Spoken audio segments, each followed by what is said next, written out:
নমস্কার, গল্প সন্ধানীর আসরে সকল শ্রোতা বন্ধুকে স্বাগত। আশা করি আপনারা সবাই ভালো আছেন। আজকে আমি পড়ব গজেন্দ্র কুমার মিত্রের লেখা গল্প রোমন্থন। গল্প পাঠ ভালো লাগলে আপনারা আমার চ্যানেল গল্প সন্ধানীকে সাবস্ক্রাইব করবেন আর একটা লাইক, কমেন্ট ও শেয়ার করবেন। শুরু করছি আজকের গল্প রোমন্থন। ফণীকে নিয়ে আমি আর গল্প লিখব না মনে করেছিলাম, কারণ যে কটা গল্প লিখেছি তাতে তার চেহারার বর্ণনাটা প্রায় হুবহু দেওয়ায় সে একটু ক্ষুণ্ণই হয়েছিল।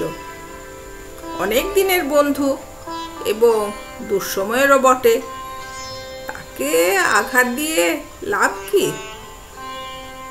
কিন্তু মুশকিল হয়েছে এই যে বামুনদির কথা বলতে গেলে ফণীর কথাও আপনি এসে পড়বে, কারণ এই বামুন দিদিটিকে আবিষ্কার করাই বোধহয় ফণীর জীবনের সর্বশ্রেষ্ঠ কীর্তি।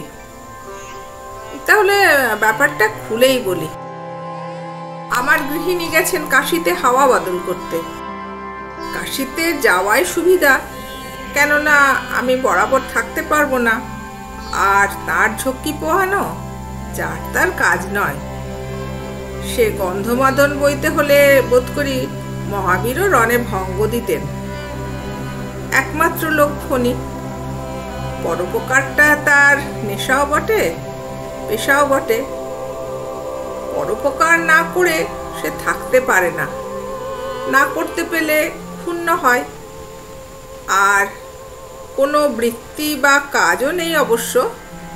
পৈতৃক যৎসামান্য যা আছে তাতে কায়িকটা সে চলে যায়, আর তাইতেই সে খুশি। বিবাহ করেনি, কারণ পরোপকার করতে করতে আর ফুরসত মেলেনি। সুতরাং পয়সা রোজগারের তাগিদও কম। এখন পরের বেগার দিতে না পারলে বেচারি নিজেকে বেকার ও অসহায় মনে করে, এটাও ঠিক। আমার স্ত্রীর শরীর খারাপ, অবশ্য ভালো কোনো কালে ছিল তা জানি না, তবে এবার একটু বেশি খারাপ।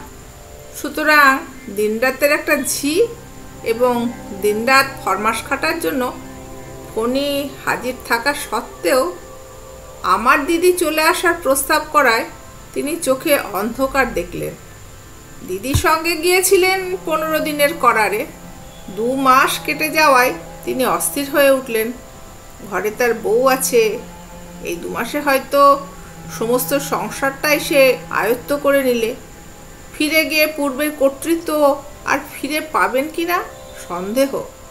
তাছাড়া তিনি না হলে সংসার চলবে না একটা দিনও, এই যে একটা ধারণা অনেক কষ্টে ছেলেদের কাছে তিনি প্রতিষ্ঠিত করেছেন, সেটাও হয়তো এতদিনে ফটো হয়ে যাওয়া বৃদ্ধদের মতো হাওয়ায় মিলিয়ে গেল। সুতরাং ব্যস্ত তিনি হতে পারেন বইকি। শুধু ব্যস্ত নয়, পুরো 2 মাস কেটে যাওয়ার পরও আমার ইনি যখন ঘরে ফেরবার কোনো কথাই তুললেন না, তখন দিদি রীতিমতো কান্নাকাটি শুরু করে দিলেন। অগত্যা তাকে কলকাতায় পাঠাবার ব্যবস্থা করতে হলো। কিন্তু সমস্যা এই যে রাঁধে কে?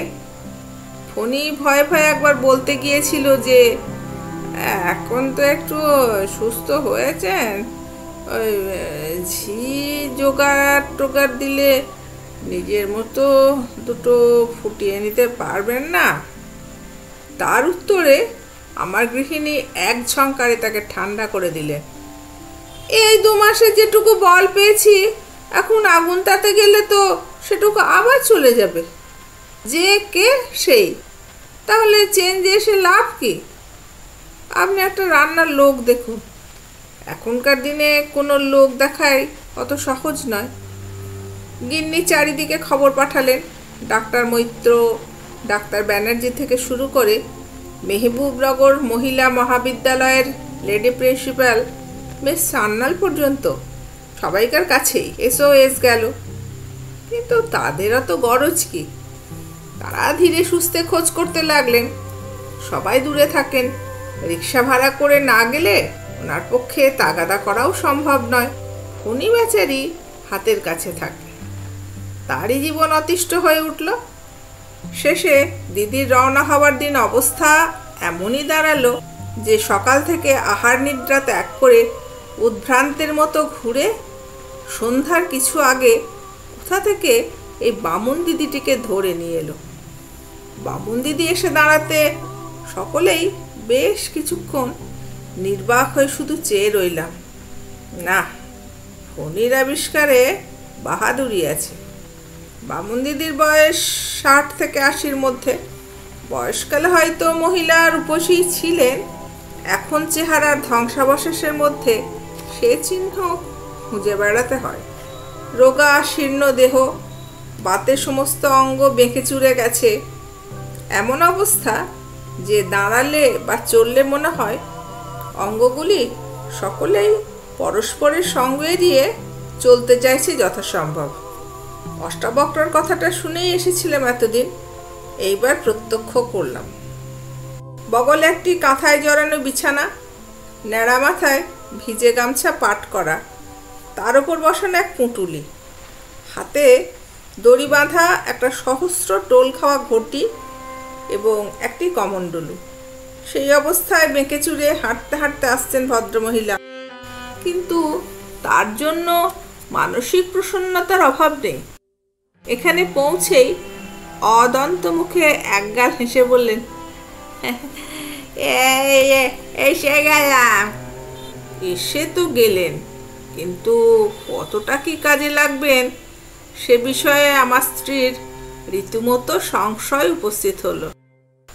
তিনি সেই সুরেই প্রশ্ন করলেন, কিন্তু আপনার যে শরীর দেখছি, আপনি রান্না বান্না করতে পারবেন? আবারও সে বিশুদ্ধ দন্তহীন হাসি।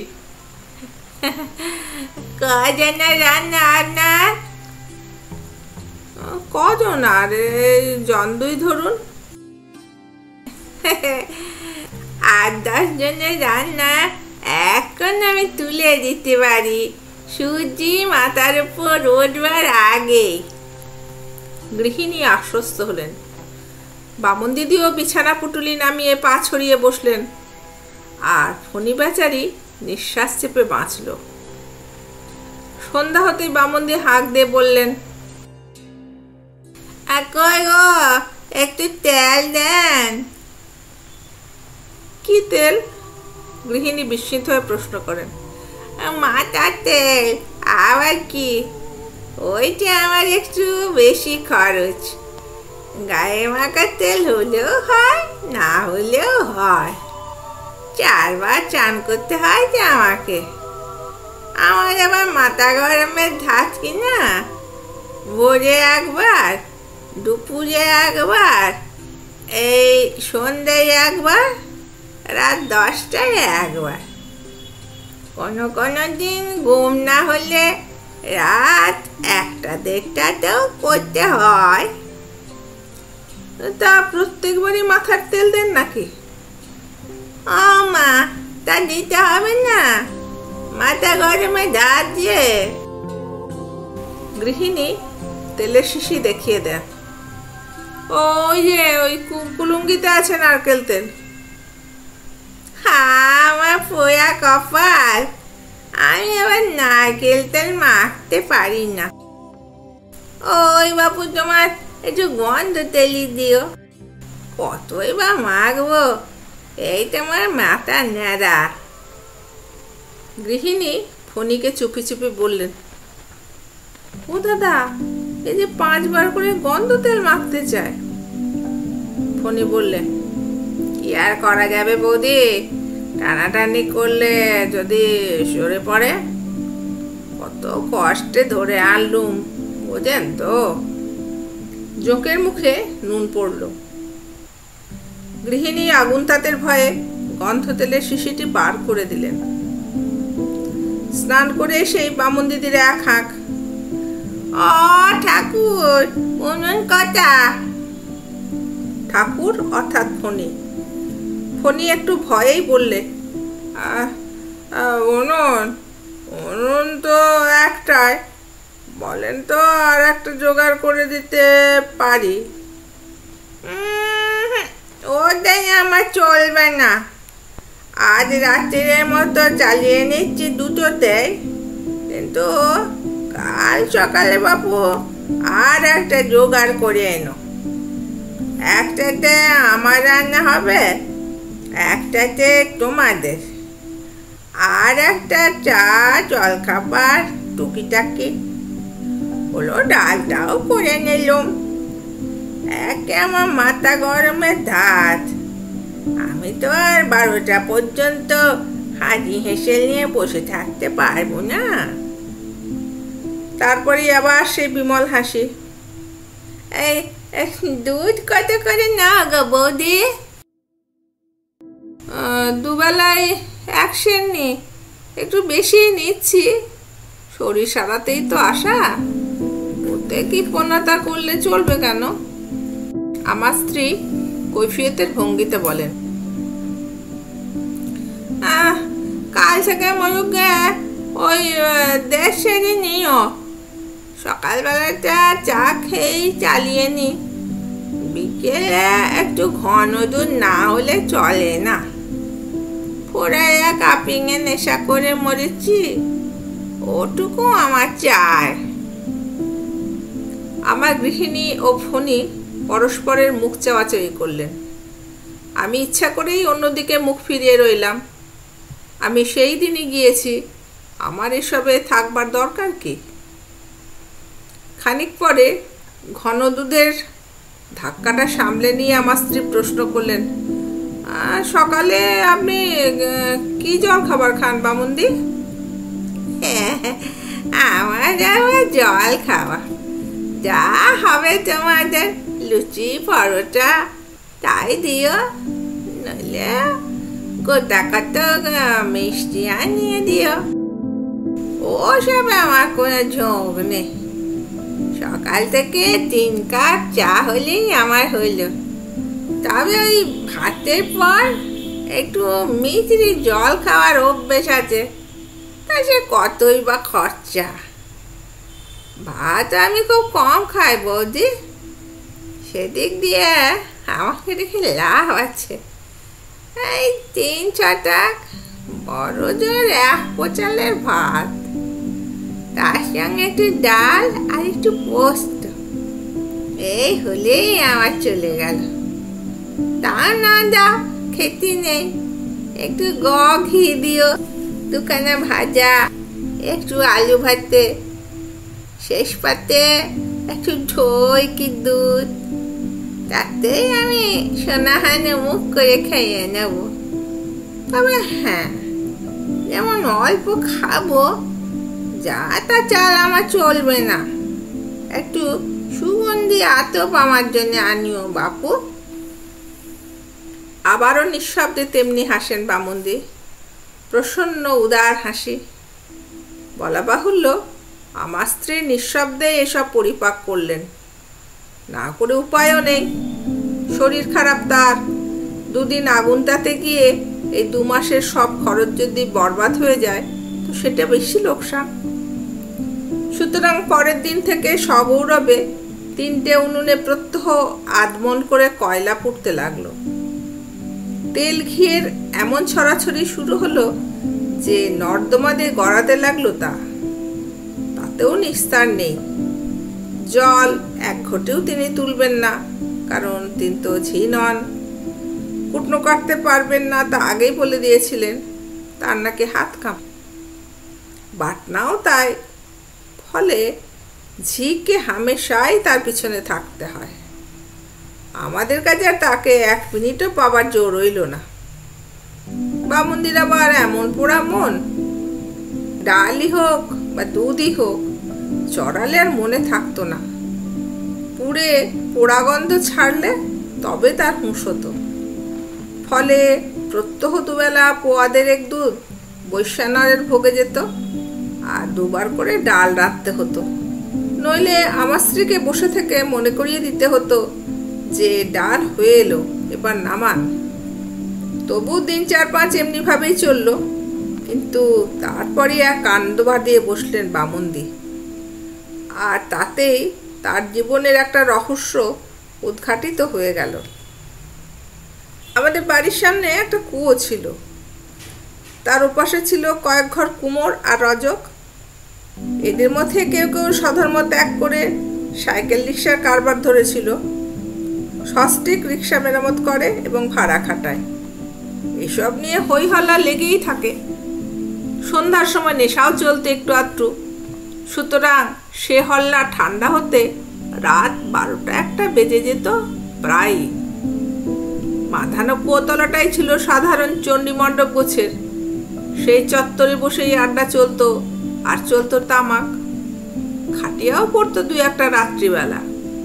আড্ডা যখন বিশেষ নেশাখোরের আড্ডা, তখন খোশ গল্পের সঙ্গে ঝগড়াটাও অঙ্গাঙ্গিভাবে মিশে থাকার কথা, আর থাকতোও তাই। আমাদের ওটা গা সওয়াই হয়ে গেছিল। সেদিনও শুরু হয়েছিল অতি সাধারণভাবে। ঝগড়ু কুমোর কিঞ্চিত রসাশ্রিত হয়ে তার বিরাদারদের কাছে শাস্ত্র ব্যাখ্যা করছিল। হঠাৎ ভেতর থেকে ওর স্ত্রী মুনিয়া ঝেঁজে উঠল, চুলহা सुलग गईला, अभी तक सौदा नहीं आयला। बड़ा पंडित जी बनकर बड़बड़ात हवा, जा पहले सौदा लिया हुआ।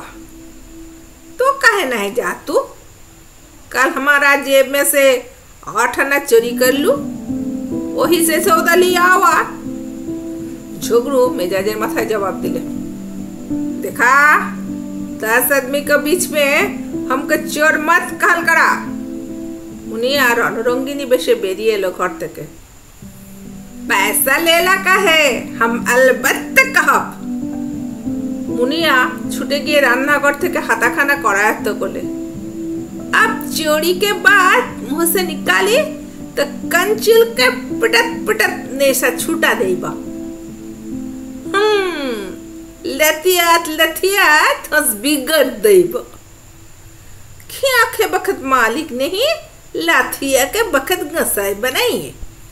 मुनिया समान तेरे छांकार दिए उठे, देखा और बोला जी हमार नशा भवल बा, अब उठला तो तुहर हड्डी चुट चुट डलिया। আমরা বারান্দা থেকেই নাটক উপভোগ করছি। বামুনদিও বসেছিলেন পা ছড়িয়ে। হঠাৎ কি হলো, বামুনদি তড়বড়িয়ে উঠে পড়ি কি মরি করে ছুটলেন নিচে। রাস্তা পেরিয়ে কুয়োতলায় পৌঁছতে পৌঁছতে ধানের আঁচলটাও জড়িয়ে নিচ্ছেন। আমরা হা হা করতে করতে এই কাণ্ডটি ঘটে গেল। বাধা দেবার অবসরই হলো না। একেবারে ঝগড়ুর সামনে গিয়ে তেমনি অষ্টাবক্রভাবে দাঁড়িয়েই হাত পা নেড়ে বললেন, দেখো আজকাল আর ওইসব দিন নেই হ্যায়। কথায় কথায় বউকে ধরে ঠেঙানো नहीं चलेगा। आजकल डाइवोर्स बिल पास हुआ, वो तुम्हार घर नहीं करेगा। তারপর মুনিয়ার বাহুমূলটা ধরে এক হ্যাঁচকা টান দিয়ে বললেন, এই বউ চলে আয়, আমি কাল তোকে फजीरेर उकीले बाड़ी ले जाएगा। मुकद्दमा करके उसका तालाक दे के तू আর একটা शादी कर लेगा। প্রথমটা সকলেই হকচকিয়ে গিয়েছিল, মুনিয়াও তাই।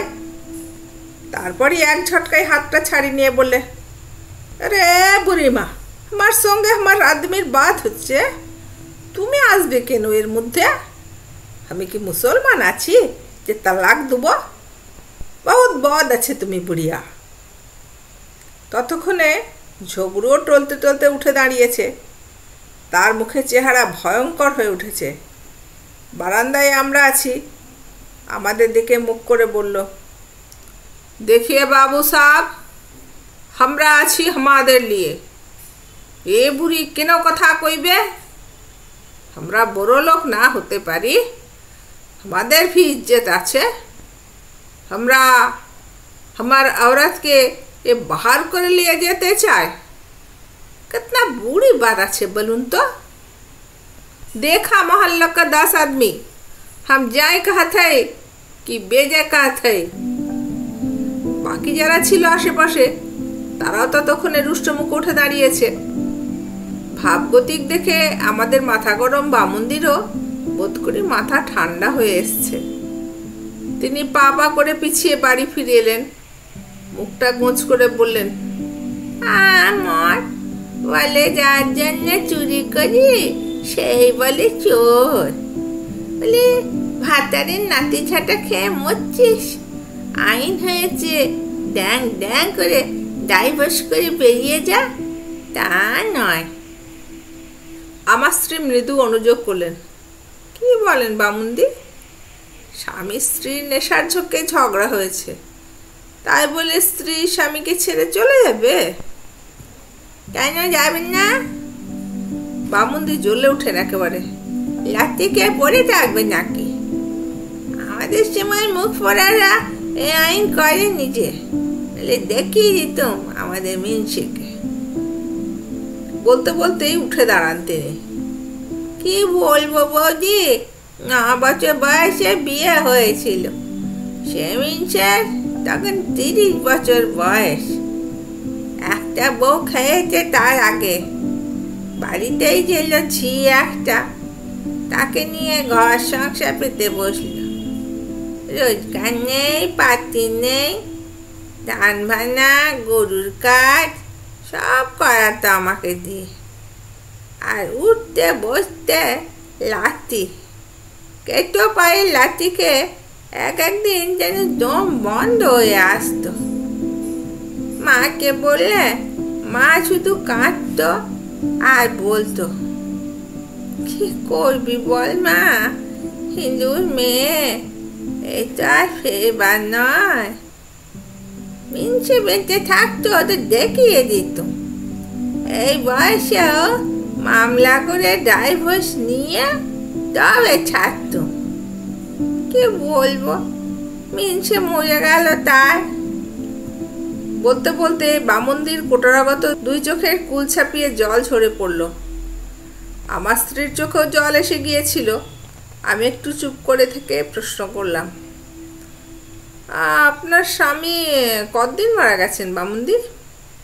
বামুনদি আঁচলে চোখ মুছে বললেন, সে অনেক দিন হলো ভাই। 9 বছর বয়সে বিয়ে হয়েছে, 16 বছরে বিধবা হয়েছে। সেও হলো আর 3-20 বছরের কথা। বামুনদি আর দাঁড়ালেন না, মাথায় একটু গন্ধতেল রগড়ে কলের নিচে গিয়ে বসলেন। নমস্কার, আজকের মতো গল্প পাঠ এখানেই শেষ করলাম। সকলে ভালো থাকবেন।